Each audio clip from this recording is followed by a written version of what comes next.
زندگی میں جائیداد تقسیم کرنا کیسا ہے؟ حسین فاروق لندن سے پوچھتے ہیں، کیا زندگی میں جائیداد بچوں میں تقسیم کی جا سکتی ہے؟ اس کا شریعت میں کیا طریقہ ہے؟ جی ہاں بھائی، زندگی میں جائیداد بچوں میں تقسیم کی جا سکتی ہے، لیکن اس میں دو چیزوں کا خیال کرنا ضروری ہے، بلکہ تین چیزوں کا خیال کرنا ضروری ہے۔ نمبر ایک،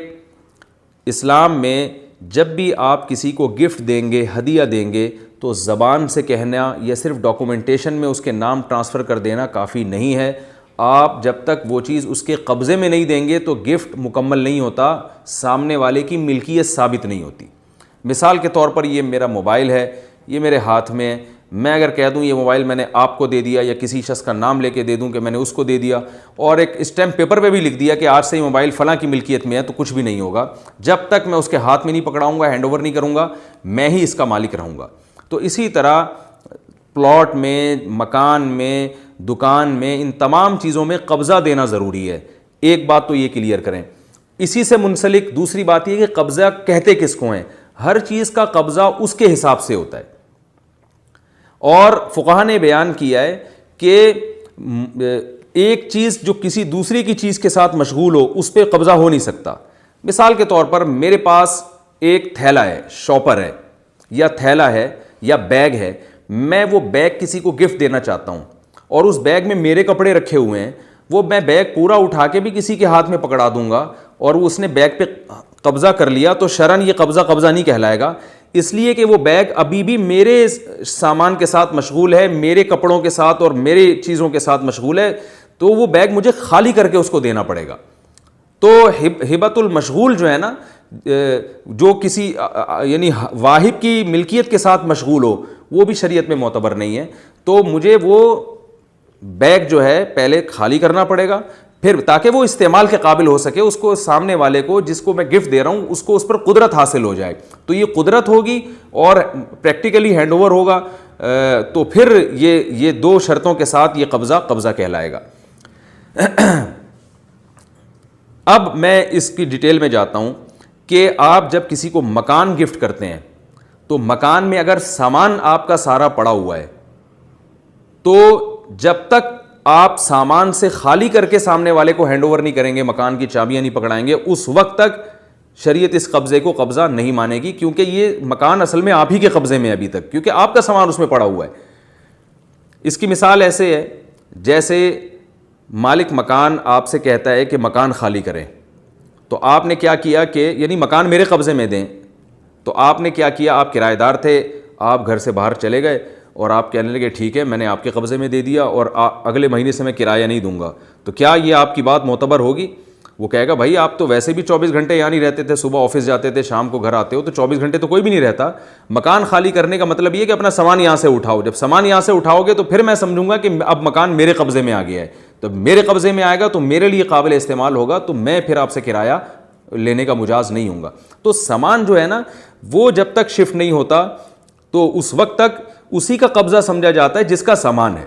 تو آپ کا فرنیچر اگر اس گھر میں پڑا ہوا ہے تو آپ کا قبضہ سمجھا جائے گا، مالک مکان کا فرنیچر پڑا ہوا ہے تو مالک مکان کا قبضہ سمجھا جائے گا۔ یہ بھی ایک اہم مسئلہ سمجھیں کہ اب جب آپ کسی کو گھر گفٹ کرنا چاہتے ہیں، باپ اپنے بیٹے کو یا جو ہے شوہر اپنی بیوی کو مکان گفٹ کرنا چاہتا ہے، ماں اپنی بیٹی کو مکان گفٹ کرنا چاہتی ہے، تو اس میں یہ اصول اور ضابطہ اچھی طرح سمجھ لیں کہ یہ زبانی کہنے سے بھی کچھ نہیں ہوگا، ڈاکومنٹس میں بچے کے نام مکان لکھنے سے بھی کچھ نہیں ہوگا شرعاً۔ جب یہ ضروری ہے کہ آپ سارا سامان گھر سے باہر نکالیں، خود بھی گھر سے باہر نکل جائیں، اپنے بیٹے یا بیٹی کو آپ گھر میں داخل کریں اور بولیں کہ بھئی یہ مکان میں نے تمہیں، یا پہلے بول دیں کہ میں نے مکان تمہیں دے دیا، اور اس کے بعد یہ پروسیس کریں گے، وہ ایک لمحے کے لیے جب گھر میں آئے گا تو یہ مکان اس کے قبضے میں چلا جائے گا۔ جب مکان قبضے میں جائے گا تو شرعی طور پر ملکیت ٹرانسفر ہو جائے گی، پھر بے شک آپ اپنا سامان دوبارہ اس گھر میں داخل کر لیں، جیسے آپ نے بیگ سے کپڑے نکال کے جب بیگ اس کو دے دیا تو آپ وہی بیگ اس سے واپس بھی لے سکتے ہیں کہ بھئی میں نے اپنا سامان اس میں ڈالنے کے رکھنا ہے، تو وہ بطور عاریت کے ہوگا، تو پھر بے شک سارا سامان آپ واپس اس میں داخل کر لیں، تو یہ جائز ہے، اس میں کوئی گناہ نہیں ہے۔ یہ تو قبضے کی بات میں کر رہا ہوں، اس کو اچھی طرح سمجھیں۔ اس تکلف سے اگر بچنا چاہتے ہیں کہ یار کون سامان گھر سے باہر نکالے پھر واپس اسی گھر میں رکھے، یہ کون کرے گا، تو اس کا طریقہ یہ ہے کہ گھر سامان سمیت گفٹ کر دیں۔ جیسے میں کسی کو بیگ میں کپڑے ڈال کے دوں, کپڑے میرے ہوں, اور میں کہوں یہ بیگ بھی آپ کا ہوا اور یہ کپڑے بھی آپ کے ہوئے, تو پھر پوری سارا ہی دے دیا نا اس کو, تو پھر ٹھیک ہے. تو جب اتنا بڑا دل کر رہے ہیں کہ بھائی گھر اپنے بیٹے یا بیٹی کو دے رہے ہیں آپ, تو آپ سامان سمیت گھر ان کو دے دیں کہ یہ بیٹا یہ سارا سامان بھی تمہارا ہے اور یہ جو ہے نا یہ گھر بھی تمہارا ہے, تاکہ وہ یہ ٹینشن ہی نہ ہو کہ جو ہے وہ پہلے سامان نکالنا پڑے گا پھر واپس لانا پڑے گا. یہ سارا سامان اور فرنیچر سمیت تمہارا گھر ہے اور تمہیں مکمل اختیارات ہیں. تیسرا طریقہ یہ ہے قبضے میں, اگر اس تکلف سے بچنا چاہتے ہیں کہ نہیں بھئی سامان آپ نہیں دینا چاہتے اس کو, فرنیچر جو پڑا ہوا ہے آپ چاہتے ہیں کہ فرنیچر میرا ہی رہے اور میں صرف مکان ہینڈ اوور کرنا چاہتا ہوں, اور اس تکلف سے بھی بچنا چاہتے ہیں کہ پھر فرنیچر باہر نکالیں, تو پھر علماء نے اس کا ایک ہیلہ بیان کیا ہے کہ گھر کا جتنا سامان ہے آپ گھر جس کو ہبہ کرنا چاہتے ہیں اس کو یہ سارا سامان بطور امانت دے دیں. جب آپ اس کو بطور امانت دیں گے تو شرعی طور پر وہ سامان اس کے قبضے میں چلا جائے گا,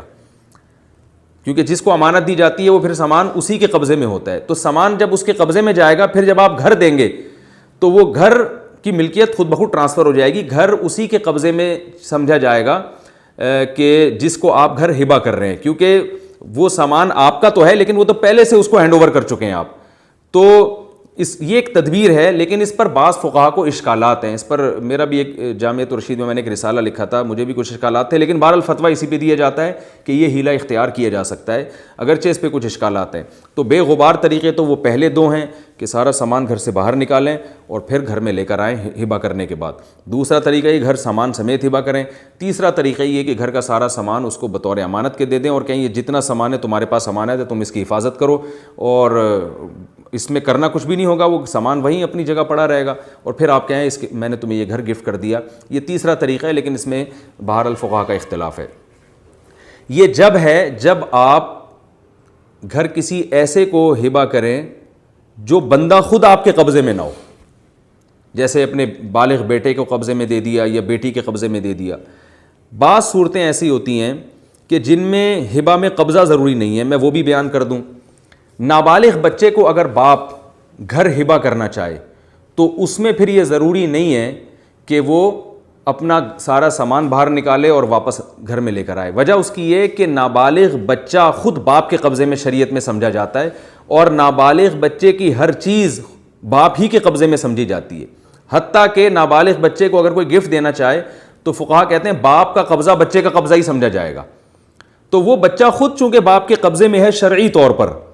تو لہذا اس کی ہر چیز پہلے سے ہی باپ کے قبضے میں ہے. تو اس کا جو ہے نا, جب گویا باپ نے اپنے نابالغ بچے کو مکان گفٹ کیا تو اب اس میں قبضہ دینا اس لیے ضروری نہیں ہے کہ قبضہ بیٹے کو دیا جائے گا نا, اور بیٹے کا متولی باپ ہے تو باپ ہی تو بیٹے کی طرف سے قبضہ کرے گا, تو وہ قبضہ تو پہلے سے باپ کا گھر میں موجود ہے, اس کا سارا سامان پڑا ہوا ہے اس میں. تو یہاں قبضہ ضروری نہیں ہے, اس لیے کہ باپ کا جو قبضہ ہے نا وہ بیٹے ہی کا قبضہ سمجھا جائے گا, کیونکہ باپ بیٹے کا متولی ہے, ولی ہے. تو اسی وجہ سے فقہا نے بیان کیا اگر کوئی نابالغ بچے کو, مثال کے طور پر میں کوئی موبائل گفٹ کرنا چاہوں تو نابالغ بچے کو پکڑا دوں یا اس کے باپ کو پکڑا دوں, ایک ہی بات ہے, کیونکہ باپ بچے کی طرف سے قبضہ کر سکتا ہے. تو جب باپ اپنے نابالغ بچے کو مکان گفٹ کرے گا تو اس میں قبضہ ضروری نہیں ہے. ضروری اس لیے نہیں ہے کہ وہ پھر باپ خود بھی تو قبضہ کر سکتا ہے نا بچے کی طرف سے, تو وہ قبضہ تو پہلے سے کیا ہوا ہے, اس کا اپنا مکان ہے وہ, تو لہذا اس میں جدید قبضے کی ضرورت نہیں ہے. اسی طرح فقہا کہتے ہیں کہ بیوی اگر اپنے شوہر کو مکان گفٹ کرے گی, شوہر جب بیوی کو کرے گا تو قبضہ دینا ضروری ہے, لیکن بیوی جب اپنے شوہر کو مکان گفٹ کرے گی تو قبضہ کرنا ضروری نہیں ہے. وجہ اس کی ہے کہ بیوی شرعی طور پر شوہر کے قبضے میں پہلے سے ہوتی ہے, یعنی ہوا کرتی تھی کسی زمانے میں, اب تو نہیں ہے, لیکن بہرحال شرعن اب بھی ہوتی ہے. شرعی طور پر یہی سمجھا جائے گا کہ بیوی پر شوہر کا قبضہ ہے, شوہر پر بیوی کا قبضہ نہیں ہے, لیکن شرعی طور پر بیوی پر شوہر کا قبضہ ہے. تو جب بیوی پر شوہر کا قبضہ پہلے سے ہے تو شوہر جب اس کو مکان گفٹ کرے گا تو وہ یہی سمجھا جائے گا ایسی چیز کو دے رہا ہے جو پہلے سے اس کے قبضے میں ہے, لہذا یہاں بھی جدید قبضے کی ضرورت نہیں ہے. تو یہ اب میں اس کا خلاصہ قبضے کے احکام کا دوبارہ بیان کر دوں جلدی کہ جب آپ نے مکان کسی کو گفٹ کرنا ہے تو اگر اپنے نابالغ بیٹے یا نابالغ بچی کو گفٹ کر رہے ہیں تو سرے سے قبضے کی ضرورت نہیں ہے. زبان سے کہہ دینا کافی ہے کہ میں نے یہ مکان اپنے فلاں بیٹے یا بیٹی کو دے دیا. بیوی اگر شوہر کو گفٹ کر رہی ہے مکان تو زبان سے کہہ دینا ضروری ہے کہ میں نے یہ مکان اپنے شوہر کو دے دیا. اس کے علاوہ جو مکان گفٹ کرے گا تو اس کو قبضہ دینا ضروری ہے، اور قبضہ دینے کی 3 صورتیں ہیں، یا تو سامان سمیت مکان گفٹ کر دیں کہ بھئی میں نے تمہیں یہ مکان گفٹ کر دیا، اور وہ سامنے والا کہہ دے ٹھیک ہے جی مجھے قبول ہے۔ دوسرا طریقہ یہ ہے کہ سامان سارا باہر نکالیں اور کہیں میں نے آپ کو مکان گفٹ کیا، جس کو گفٹ کیا وہ مکان میں چلا جائے اور گفٹ کرنے والا مکان سے باہر چلا جائے، تھوڑی دیر کے لیے عمل ہوگا، اس کے بعد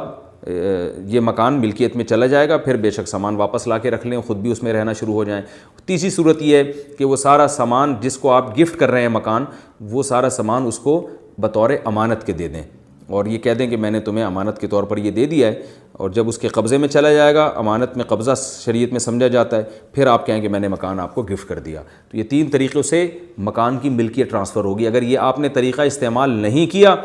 تو پھر یاد رکھیں آپ 100 دفعہ بھی کہہ دیں گے، ڈاکومنٹ بھی تیار کر لیں گے، مکان کی ملکیت ٹرانسفر نہیں ہوگی۔ شرعی طور پر آپ کسی بھی دارالفتہ سے فتویٰ لیں گے، کسی بھی مفتی سے پوچھیں گے، وہ یہ کہے گا اس میں وراثت جاری ہوگی، یہ باپ نے جس کو دیا ہے اس کا ہوا نہیں ہے یہ، اور پھر اس میں بڑے جھگڑے ہوتے ہیں، لڑائیاں ہوتی ہیں اور نفرتیں پھیلتی ہیں۔ تو یہ پہلے سے ان چیزوں کا خیال کرنا چاہیے۔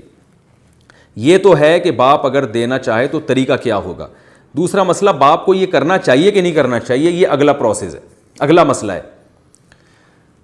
باپ کو یہ کرنا چاہیے یا نہیں کرنا چاہیے، یہ تو اس میں تو میں کوئی اصول اور ضابطہ بیان نہیں کر سکتا، یہ ہر گھر کے حالات مختلف ہوتے ہیں۔ لیکن اگر والد کریں گے تو اس عمل کو وراثت نہیں کہا جائے گا۔ اکثر لوگ یہ کہہ رہے ہوتے ہیں کہ ابا اپنی وراثت زندگی میں تقسیم کر رہے ہیں، بیٹے کو دگنی اور بیٹی کو آدھا دے رہے ہیں، یہ غلط ہے۔ زندگی میں آپ جو کچھ تقسیم کریں گے وہ وراثت نہیں ہے، وہ گفٹ ہے، وہ ہبہ ہے۔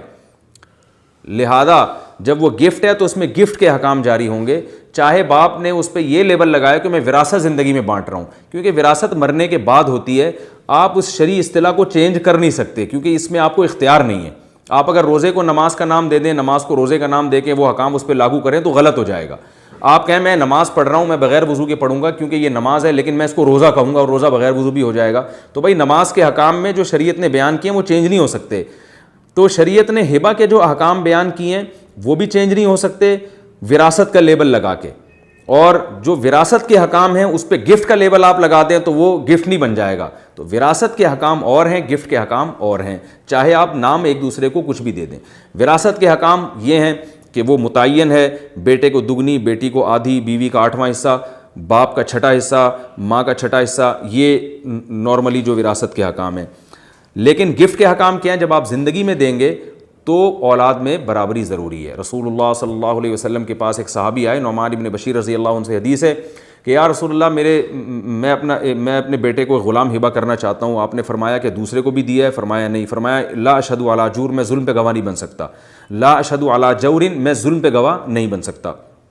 تو اس عمل کو آپ صلی اللہ علیہ وسلم نے ظلم قرار دیا، اس لیے یہ عام حالات میں یہ ناپسندیدہ ہے، برا عمل ہے۔ اولاد میں چاہے بیٹی ہو یا بیٹا برابری ضروری ہے، بیٹے کو جتنا دیا بیٹی کو بھی اتنا ہی دینا پڑے گا، اس کو آدھا نہیں کر سکتے آپ۔ ہاں ضرورت کی بیس پہ، خدمت کی بیس پہ یا دینداری کی بیس پہ اضافہ کیا جا سکتا ہے۔ مثال کے طور پر بیٹے کو ضرورت زیادہ ہے، ایک بیٹے کو، باقی بیٹوں کو ضرورت زیادہ نہیں ہے، وہ اپنے پاؤں پہ کھڑے ہوئے ہیں، ایک بیٹا بیچارہ فاقے سے ہے، اس بیس پہ آپ نے اس کو پراپرٹی میں زیادہ دے دیا اور ہینڈ اوور بھی کر دیا تو یہ جائز ہے، کیونکہ یہاں آپ ناانصافی نہیں کر رہے بلکہ کسی بیس پر آپ ایک اگلے کے ساتھ تعاون کر رہے ہیں۔ بعض دفعہ بیٹے کو ضرورت زیادہ ہوتی ہے، بیٹی کو بالکل بھی ضرورت نہیں ہوتی، اس بیس پہ آپ نے بیٹی کو کم دیا، بیٹے کو زیادہ دیا۔ بعض دفعہ معاملہ اس کے برعکس ہوتا ہے، بیٹی کو ضرورت زیادہ ہے، وہ ایسے گھرانے میں گئی ہے کہ وہ غریب گھرانہ ہے، وہاں بیچاری کو کھانے کو روٹی نہیں مل رہی سسرال میں، اور بیٹا ماشاءاللہ لاکھوں روپے کما رہا ہے، تو باپ نے کیا کیا کہ بیٹی کو ایسی صورت میں زیادہ جائیداد دے دی، تو یہ بالکل ٹھیک ہے۔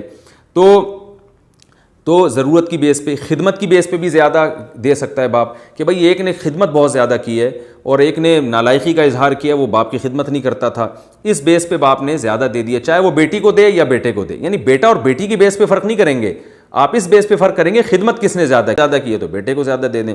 اور تیسری بیس ہے دینداری، آپ کا خیال ہے کہ یہ نالائق، اس کو میں نے وراثت دی تو یہ بیچ باچ کے شراب کباب میں، فلموں میں، ڈراموں میں اور چکر بازیوں میں اڑا دے گا، دوسرے کو دی یہ مسجدیں بنوائے گا،